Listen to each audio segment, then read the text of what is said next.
allí mucha gente nos planteábamos que la batalla de Andalucía es realmente vital. Y por lo tanto yo tenía interés en venir por dos razones. Una, esta que acabo de decir. Es fundamental ganar la batalla de Andalucía. Punto dos, es mi tierra. Por lo tanto también me tiraba el hecho de ser de aquí. Yo soy de Sevilla, que ya sé que no está muy bien valorada, porque como ahora somos el centro y esas cosas, pero soy también de los que tuvo que emigrar en un momento determinado, allá también por los años 70, y eso nos lleva también a una reflexión sobre algo que se planteaba: ¿qué tipo de sociedad vamos a legar a la gente que viene detrás? Yo ya soy mayor, pero aquí estáis gente joven y otros tenéis hijas, hijos, a los que le vamos a legar una sociedad en la que en este momento la juventud, la más formada, que dicen, tenemos las generaciones más formadas de toda nuestra historia, y sin embargo no tienen un futuro en este país.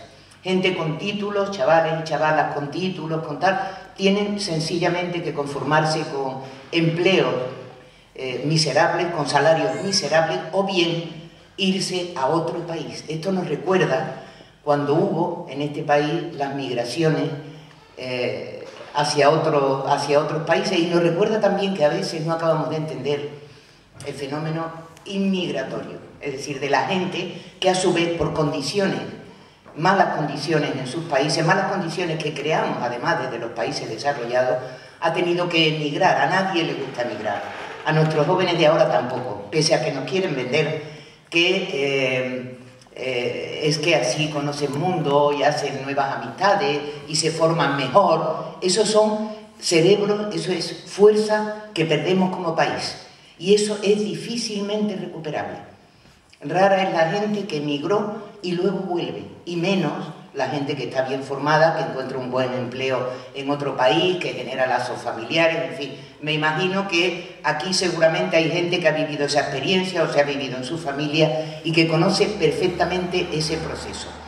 Estamos en una crisis que, lo explicaba Leslie, y voy a intentar dar algunos detalles más sobre el asunto. Cuando él hablaba de que el Banco Central Europeo presta dinero al 1%, que con la excusa, porque eso es lo que te dicen cuando le dan dinero a los bancos, lo que te dicen es que es para reactivar el crédito, porque claro, como hay una sequía de crédito, está cerrado el grifo del crédito, las empresas se hunden porque no hay forma humana de financiarse, las familias están ahogadas, los desahucios, etcétera, etcétera, pero los bancos, por mucho dinero que reciban, no lo van a poner a disposición del crédito para las empresas y las familias, porque les resulta mucho más rentable comprar deuda, eso que oímos, y la prima de riesgo, eso ya ahora que se ha convertido en cosa habitual en nuestras conversaciones. Yo desayuno en un sitio en Madrid y cuando entro el camarero me pregunta ¿cómo está hoy la prima de riesgo? O sea, se ha convertido ya en algo bastante familiar en nuestras vidas. No estamos preocupados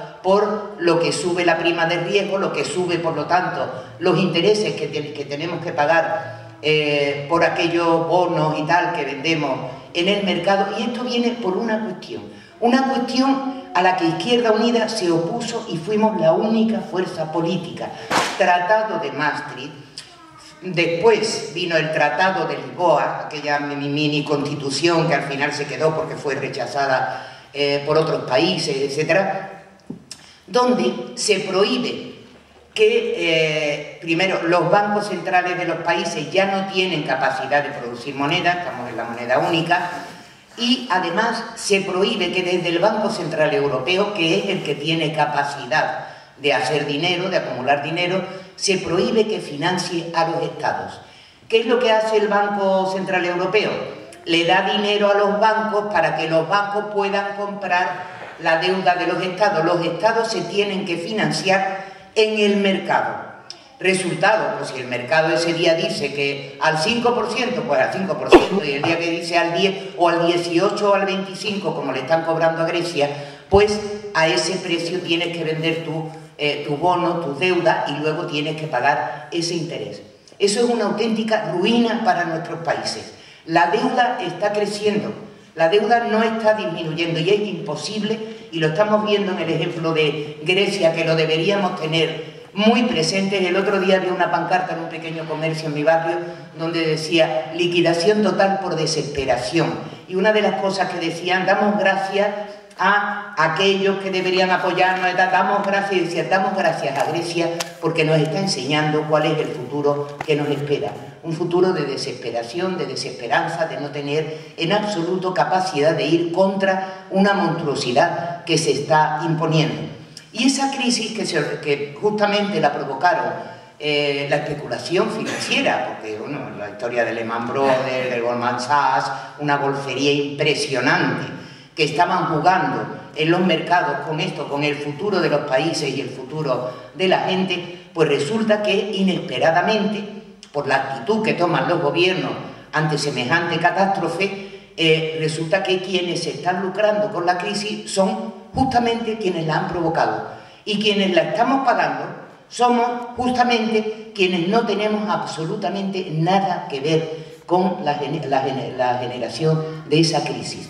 Y nos encontramos con que nos venden, son auténticas milongas. Me recuerda lo de la canción, digo, por la cadencia, que ya he dicho que a ver si nos inventamos otra que tenga un poquito más de nervio, ¿no?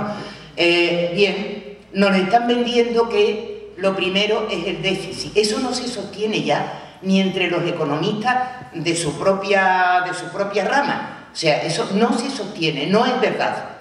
Con la política que están llevando a cabo, y además eso lo estamos viendo en estos últimos 4 años y lo veremos mucho más a futuro, con esa política en el momento que tú cortas la inversión pública, él lo explicaba, tú cortas la inversión pública, pues evidentemente no estás en condiciones de relanzar nada en la economía y lo que contribuye justamente a que la economía se hunda más.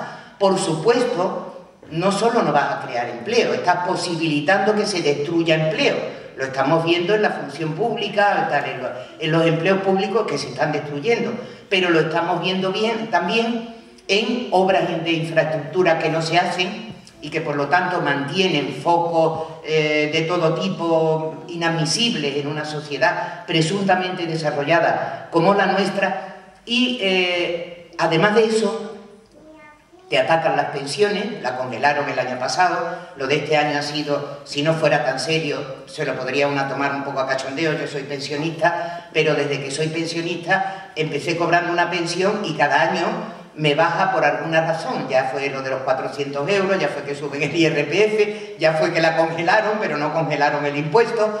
Y este año pues dicen que van a mantener, te suben el 1%, pero como te ponen el complemento del 2%, resultado. Eso que habéis leído en algunos periódicos, del que recibes la carta en enero y dice, le hemos subido a usted la pensión en 10 euros. Y al mes siguiente te mandan otra carta diciendo que tu pensión es no sé cuánto y yo ahora mismo pues me suponen como 15 euros menos que el año pasado. Es decir, se deprime los ingresos ya sean por pensiones, los salarios no os tengo que contar cómo andan. Claro, en el momento que hay una subida tan espectacular del desempleo, hay a su vez una caída de los salarios. Las rentas salariales en este país, en los años 80, representaban el 53% del Producto Interior Bruto y las rentas del capital el 41%. A estas alturas se ha invertido totalmente. Las rentas salariales han caído al 46% y las rentas del capital han subido al 46 y pico por ciento. Por primera vez pesan más las rentas del capital que las rentas salariales. Eso supone una caída inmensa en el poder adquisitivo de la gente. Como además de eso no tienen una inseguridad tremenda, quien tiene empleo, en que lo puede perder en cualquier momento, y en quien no lo tiene, pues ya me diréis, pues quiere decir que está ocurriendo lo que todos los días vemos en los periódicos y tal, se retrae el consumo. Si no hay consumo, las empresas que van a producir, si luego no tienen consumidores que lo compren. Es decir, que esto es una cadena que se retroalimenta y que no solo no va a dar salida a la crisis, sino que al contrario, los mismos que te dicen que toman esas medidas para salir de la crisis, te dicen a continuación que este año caemos en recesión. Es decir, el cinismo al que están llegando a la hora de formular este tipo de cosas, y entro no me quiero extender, pero entro en la cuestión de la reforma laboral, que me parece que es fundamental en este momento, junto con los ataques, porque eso sí quiero llamar la atención. No es un ataque al mercado laboral, no es un ataque tal, no. Esto es un ataque sistémico, que le llamarían los cursis estos que hablan ahora mismo en términos de eso que casi nadie entiende. Es decir, es un ataque global a todo el sistema. Nos están atacando por todos los frentes, por tierra, mar y aire. Educación, sanidad, servicios sociales, la ley de dependencia, por un lado. Y por otro lado, mercado laboral. Es decir, todo aquello que configura un Estado social, que es lo que decía nuestra Constitución hasta que le hicieron la última enmienda, también PP-PSOE, para que luego hablen de la pinza, también una reforma en la que se dice que la prioridad absoluta en nuestras finanzas, en nuestro presupuesto, es justamente el déficit, es el pago de la deuda. Es decir, que si la recaudación del Estado da X y ese X solo da para pagar la deuda, lo que tengan comprometido por todo lo que han tenido que vender de bonos en el mercado, etcétera, etcétera, no habrá dinero absolutamente para nada. Es decir, las necesidades de la gente en sanidad, en educación, en infraestructura, en todo esto que estamos viendo, no habrá dinero para nada de eso, porque lo primero y prioritario es el pago de la deuda. Eso es una vuelta de calcetín inmensa, radical, subversiva de lo que era la Constitución, que se definía como un Estado social y de derecho. Y entrando, por último, en la cuestión de la reforma laboral. La reforma laboral te dicen, por un lado, que está hecha para crear empleo. Primero, eso es una estupidez. Ninguna reforma laboral crea empleo. Lo que crea empleo es el crecimiento económico, que las empresas funcionen, que puedan vender productos, porque si no, ¿para qué lo van a producir?, etcétera, etcétera. Pero te lo venden así. Pero a continuación te dicen que este año se van a perder 600.000 empleos más sobre los 5.300.000 que tenemos en este momento sobre nuestra espalda. ¿Y en qué consiste la reforma laboral? Lo habréis leído 1000 veces, pero así en apuntes. Abaratamiento del despido por tierra, mar y aire. En primer lugar, te anulan el contrato de 45 días por año y 42 meses y te lo sustituyen por el de 33 días y 24 meses, como ya sabéis. En segundo lugar, eliminan los salarios de tramitación. ¿Cuántos trabajadores y trabajadoras han tenido que ir a juicio? Se han tirado un montón de meses, no porque ellos quieran, sino porque también la justicia está como está y tampoco hay recursos para eso, y por lo tanto se puede llevar meses y hasta años, a veces, en un proceso hasta que se decide que el despido es improcedente. Por lo tanto, al ser improcedente, quien lo ha provocado de manera indebida está obligado a pagarte los salarios que hubieras podido cobrar si no hubieran incurrido en ese despido improcedente. Eso se ha anulado. Quiere decir que todo el tiempo que tarda un juicio, eso es una forma de hacerte desistir de que recurras a la justicia, porque dices, bueno, pues si al final voy a estar ahí, que me va a costar dinero, y resulta que al final me van a dar una indemnización de 20 días o tal, porque ajustando, pues resulta que se me va a quedar en 2 duros, pues sencillamente no vas a ir a recurrirlo. En tercer lugar, han ampliado hasta límites inconcebibles lo que llaman el despido objetivo, ese que tiene 20 días por año y 12 meses como máximo.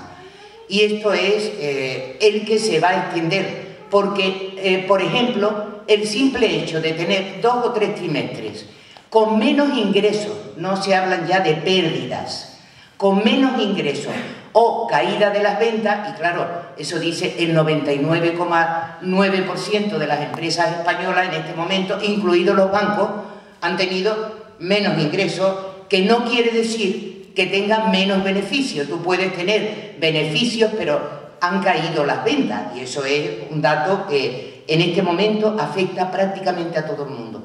Y le meten mano a los empleados públicos.